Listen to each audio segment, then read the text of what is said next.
El fundamento teórico de esta práctica se basa en la importancia de la fluidez. En este caso, la fluidez es una propiedad clave en los polvos farmacéuticos, ya que determina qué tan fácil o difícil es que un material en polvo fluya.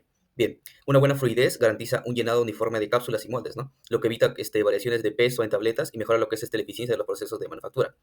Por el contrario, una fluidez deficiente puede generar, en este caso, obstrucciones, apelmazamiento o problemas de compactación. En este caso, el comportamiento reológico de un polvo está determinado por factores internos y externos también, ¿no? En este caso, internos, como por ejemplo el tamaño y distribución de partícula, en este caso la forma, la textura superficial, el área específica, la porosidad y la densidad. Y externos, como por ejemplo la humedad, la temperatura, la presión atmosférica, el flujo de aire y condiciones de manipulación o almacenamiento. Estos factores modifican lo que son la fricción, ¿no? Y la cohesión entre partículas, afectando lo que son la facilidad de flujo. Bien, esta evaluación reológica permite también predecir lo que es el comportamiento del material, ¿no? Durante, en este caso, su procesamiento industrial, lo que optimiza el transporte, la mezcla, la compresión y el envasado, ya que un flujo deficiente puede generar lo que son obstrucciones, variaciones de peso y defectos en el producto final. Para evaluar la fluidez de un polvo o un sólido pulverulento, se emplean diferentes pruebas reológicas, ¿no? En este caso, que permiten cuantificar lo que es su comportamiento físico. Para ello, se evalúan diferentes pruebas reológicas. En este caso, el primero, el volumen aparente, ¿no? Que corresponde, en este caso, al espacio total ocupado por las partículas al verter el polvo en una probeta, ¿no? En este caso depende de la forma, el tamaño y el aire atrapado entre las partículas, y este se utiliza para estimar lo que es la capacidad de empaquetamiento inicial, ¿no? Otro tenemos el volumen compactado, que se obtiene tras someter la probeta con el polvo a unos 50 golpes suaves, ¿no? Esto indica la capacidad del material para compactarse sin modificar la forma de las partículas. Otro tenemos la densidad aparente, que se calcula mediante una fórmula, ¿no? Que es densidad aparente igual a masa del polvo sobre el volumen aparente. En este caso refleja lo que es el grado de empaquetamiento del polvo sin compactar. También tenemos la densidad compactada, ¿no? Que también se calcula mediante una fórmula donde es densidad compactada igual a masa del volumen después de la compactación, ¿no? Esta densidad representa lo que es el espacio ocupado una vez que las partículas se acomodan firmemente. Y por último, el índice de Carr, que el índice de compresibilidad mide lo que es la capacidad del polvo, ¿no? Para compactarse. Se evalúa la relación entre densidades aparente y compactada, donde mientras mayor sea el valor de índice de Carr, peor será la fluidez. En este caso, por ejemplo, de 0 a 10 viene a ser excelente, de 11 a 15% muy buena, de 16 a 25 regular y de 25 en adelante una pobre fluidez, ¿no? Continuando con las principales pruebas reológicas, ahora tenemos el índice de Hausner, que en este caso relaciona lo que es la densidad compactada con la densidad aparente, ¿no? Donde valores cercanos a 1 indican buena fluidez, mientras que mayores a 1.25 reflejan una fluidez deficiente, ¿no? También está la velocidad de flujo, que en este caso mide el tiempo que tarda una masa determinada de polvo, ¿no? En fluir a través de un orificio, por ejemplo, a través de un embudo, donde en este caso a menor tiempo, mayor será la velocidad de flujo y menor será la fluidez, ¿no?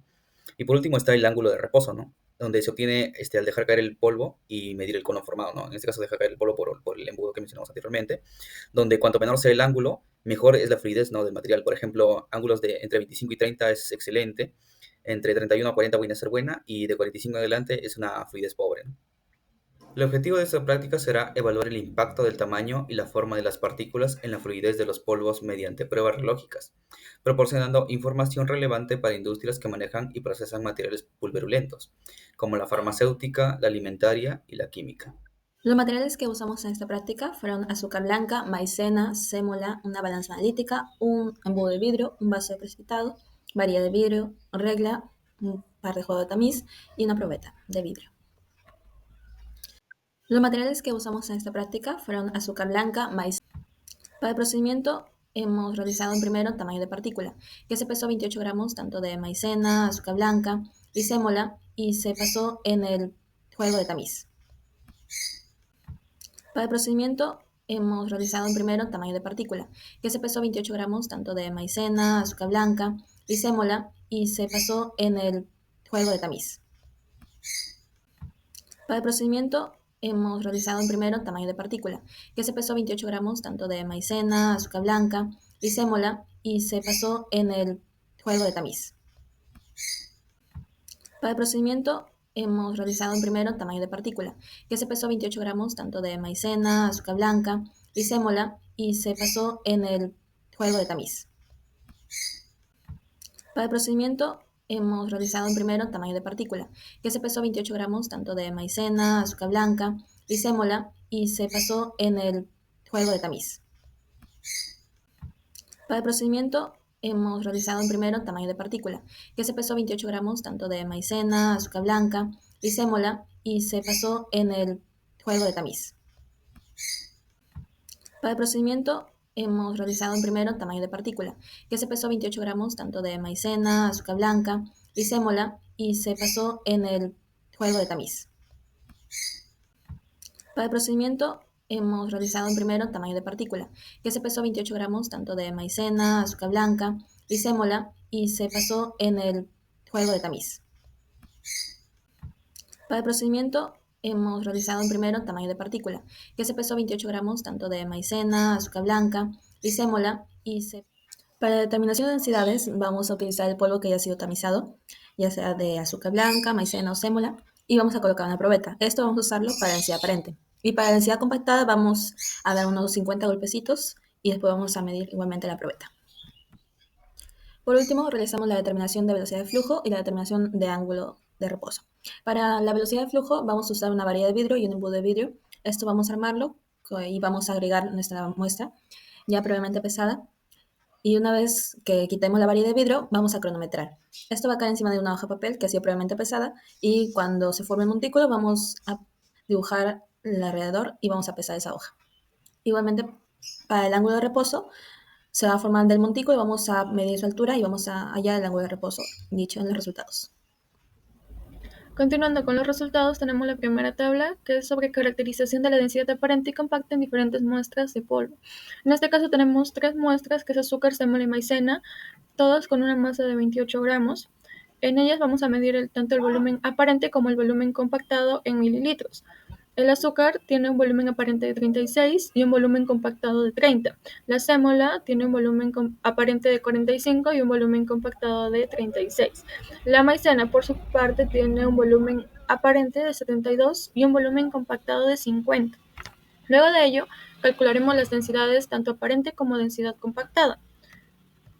Sabiendo que la fórmula para densidad es masa sobre volumen, realizamos todos los cálculos teniendo como resultado que el azúcar tiene una densidad aparente de 0,77 gramos y una densidad compactada de 0,93 gramos.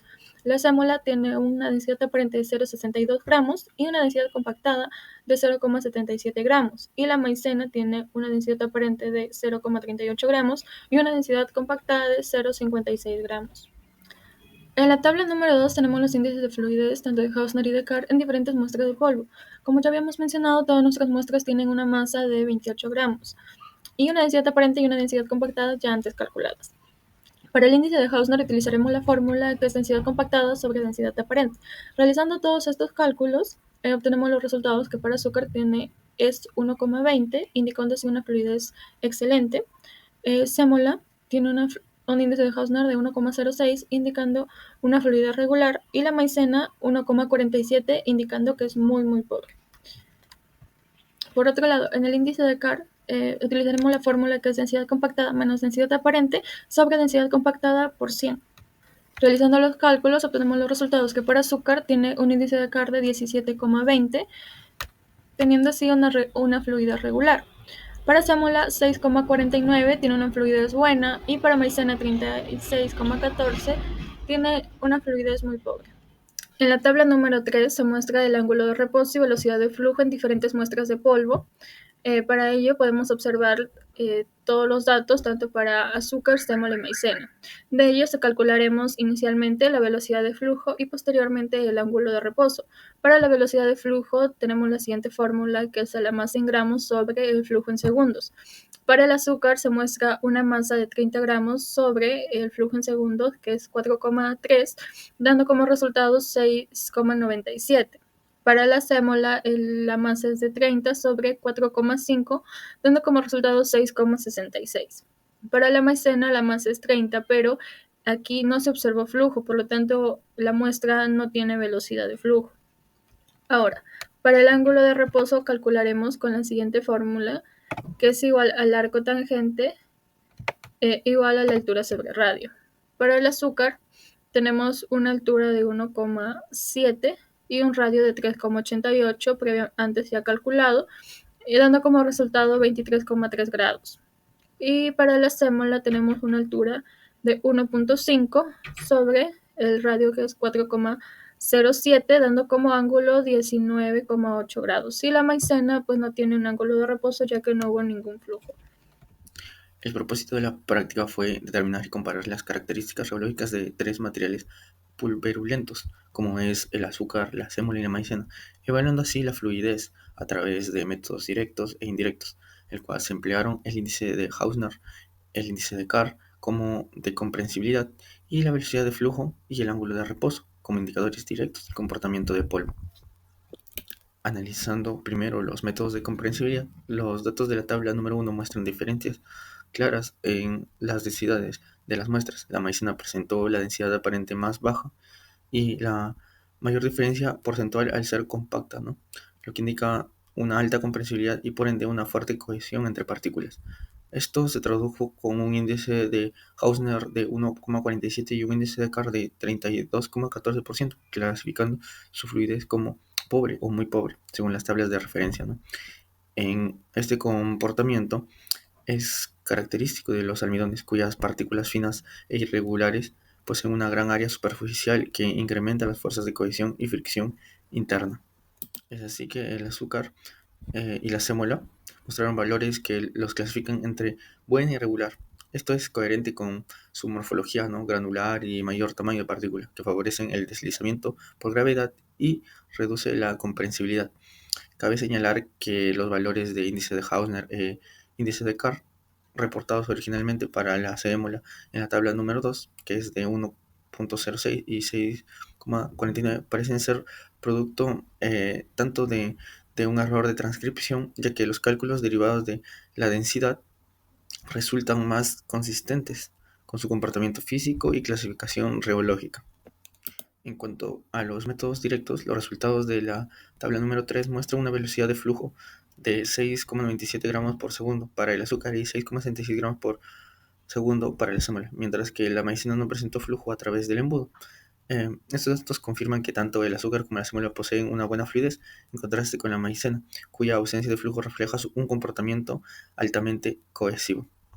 Este patrón concuerda con la teoría reológica y con los hallazgos de Suhan en el 2020, quienes demostraron que la fluidez de polvos alimentarios dependen directamente del tamaño y la forma y rugosidad superficial de las partículas, el cual los autores destacan que los materiales con partículas finas como los almidones muestran una pobre fluidez debido a sus tendencias a formar puentes interparticulares y aglomerados estables. Por otra parte, Hansen en el 2021 señala que en los polvos farmacéuticos y alimentarios la cohesión y la fricción interna aumentan de forma exponencial al disminuir el tamaño de la partícula, lo que reduce drásticamente la velocidad de flujo y la capacidad de vaciado. Estos principios se reflejan en los resultados obtenidos, donde la sémola con un tamaño medio de partícula mantiene un flujo aceptable, mientras que la maicena con partículas mucho más finas no logra fluir. No obstante, el análisis del ángulo de reposo revela que, que una discrepancia muy notoria, ¿no?, en la metodología utilizada. Es por eso que tenemos que tener en cuenta los gramos necesarios a utilizar, como también el ángulo que se forma cuando se utiliza estas cantidades. Es así que una explicación más aceptable es que en la cantidad de muestra utilizada, que fue de 30 gramos, es inferior a la recomendada, que es entre 50 y 100 gramos para obtener una base cónica bien definida. Al usar las masas reducidas, el cono formado es pequeño e inestable, lo que tiende a subestimar el ángulo real y sobreestimar la fluidez del material. Factores adicionales como la humedad ambiental, la carga electrostática y la rugosidad de la superficie del embudo o el papel base también pueden haber contribuido a la variabilidad de los resultados. Continuamos con la parte de aplicaciones. Bueno, en este caso tenemos 4 industrias en las que podría ser aplicable la presente práctica, que son la industria farmacéutica, para la elaboración de tabletas y cápsulas, también para el control de fluidez en mezcla de polvos y optimización del proceso de compresión y llenado. Mientras que la industria alimentaria nos serviría para un manejo envasado de harinas, azúcares y almidones, también para la prevención de apalmacenamiento durante el almacenamiento y también para el control de dosificación en procesos productivos. Mientras que en la industria cosmética nos serviría para la formulación de talcos, polvos compactos y maquillajes, también para una mejora de la textura y uniformidad de los productos de esta industria, también así para un control de la dispersión y aplicación del polvo. Y por último, en la industria química e industrial, el diseño nos serviría para un diseño de sistemas de transporte y almacenamiento de polvos, también para una dosificación de materias primas finas y a su vez para la prevención de obstrucciones en tolvas y silos. Bueno, continuamos con las conclusiones. En este caso tenemos 3 conclusiones. La primera conclusión sería que las características radiológicas de los sólidos pulverulentos analizados en la práctica evidenciaron diferencias marcadas entre las muestras.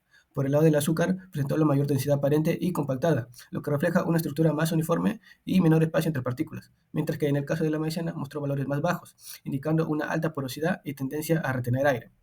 La segunda conclusión que tendríamos sería con respecto a los índices de Hausner y de Carr, que ahí se demostró que la sémola posee la mejor fluidez seguida del azúcar, con un comportamiento regular, mientras que la maicena presentó una fluidez deficiente debido a su cohesión interna.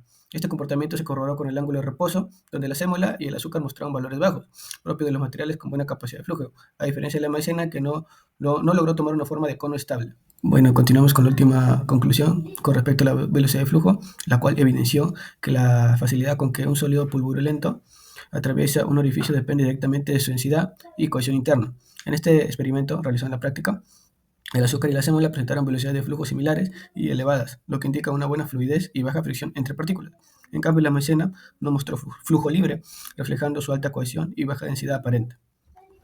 En lo que respecta a nuestra propuesta de innovación, se centra en mejorar la metodología experimental y específicamente en la determinación de la densidad compactada, puesto que en el método tradicional, los 50 golpes manuales generan resultados variables debido a diferencias en la fuerza aplicada y en la frecuencia del golpeteo dependiendo del individuo que realice esta acción. Es por ello que se propone reemplazar dicho proceso por un sistema de compactación controlada utilizando un pequeño motor vibrador o un cepillo dental eléctrico, dase el caso en un tema de práctico estudiantil, donde este sistema va a reproducir vibraciones uniformes y constantes, mejorando así su precisión y reproducibilidad durante el ensayo. Además, que evaluamos que viene a ser un costo bastante bajo.